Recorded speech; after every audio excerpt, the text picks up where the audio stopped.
É hora da gente falar de economia. Ela já está por aqui, Elaine Basti.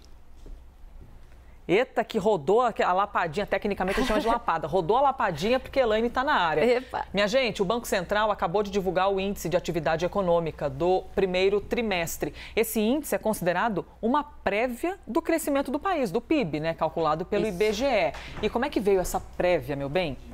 Então, a gente estava falando de juros agora há pouco, né? Essa prévia aí da economia, do aquecimento da economia, incrivelmente, apesar de todo esse aperto monetário na economia, de os juros estarem 13,75% desde agosto do ano passado, a maior taxa de juros real do planeta, do crédito ter encarecido tanto para a pessoa física quanto para a empresa, esse índice mostrou uma economia crescendo no primeiro trimestre do ano, uma alta de 2,41% em relação ao último trimestre de 2022. Esse crescimento já mostrou uma pequena desaceleração, porque olhando só para março, a atividade caiu 0,15% em relação a fevereiro, né? Ainda assim, caiu metade do que os economistas esperavam, ou seja, atividade vindo melhor do que as expectativas. Então, tudo isso com taxa de juros super alta, né? E aí, de onde está vindo essa força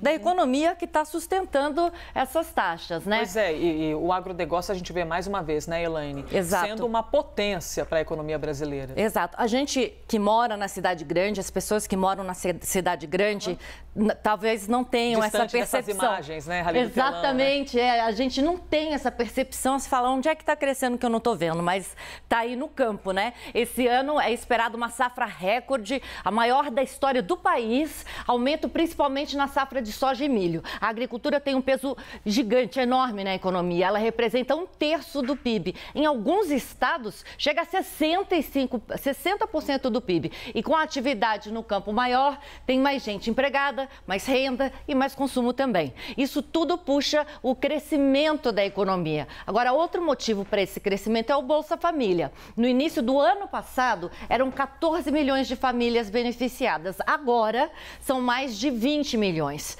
Tem ainda o adicional por criança, de até 6 anos. Ou seja, tem mais renda em circulação e mais consumo também. A grande questão é como isso vai se refletir na inflação e de tabela na projeção de queda dessa taxa de juros enorme que a gente tem no Brasil e o governo quer ver caindo aí para ontem, como a gente viu na fala do Haddad, né? Estão tentando, né? Vamos ver se na vida real isso vai dar certo. Por falar em juros, na entrevista que o ministro Haddad deu no programa Caminhos, né, com Abílio Diniz, ele voltou a criticar o sistema usado no país para atingir a meta de inflação. Isso. O Haddad quer propor o quê, exatamente? Então, ele não está criticando o número da meta, né? Ele está... É um ponto importante que o ministro falou ontem, né?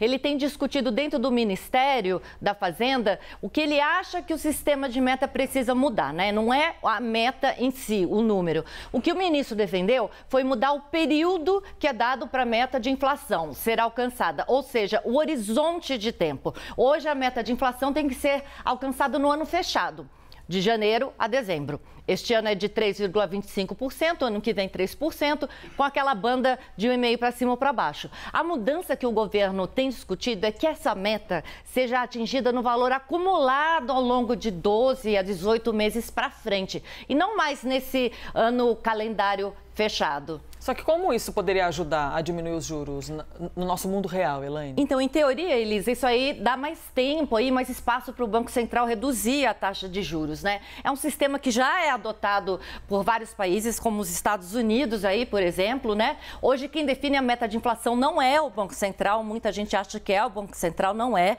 É o Conselho Monetário Nacional. O Banco Central tem a missão de chegar a essa meta e uma das ferramentas é a taxa de juros, né? Nesse gráfico aqui que a gente preparou para vocês, dá para ver que em agosto de 2020 ela estava em 2%.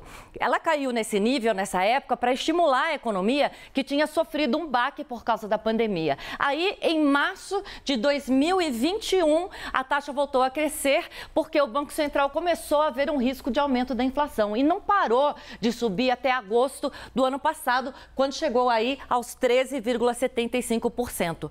A próxima reunião do Comitê de Política Monetária está marcada para 29 de junho. Haddad, Simone Tebet e Roberto Campos Neto vão participar. Esse encontro vai definir a meta para 2026 e muita gente acredita que o governo vai aproveitar isso para, então, sugerir a mudança aí nesse calendário da meta de inflação, que poderia ajudar a reduzir os juros. É curioso a gente ver essa imagem da Selic, parece um canyon, né? Você tem ali uma... Exato. Você tem duas montanhas do lado com 3,75. A gente tinha 3,75, cai, despenca para 2, que foi um piso menor que a gente teve de taxa de juros, porque a economia... Lembra lá aquele pós-pandemia, né? Sim, assim, sim. Tava todo mundo fechando, comércio fechando, tudo fechando. E aí começou a ver alguma coisa de inflação, aí começou a subir, não parou mais, ficou 13,75%. Maravilhosa. Elaine Bast. Elaine, aqui um soquinho de muito obrigada. Tamo junto. Maravilhosa.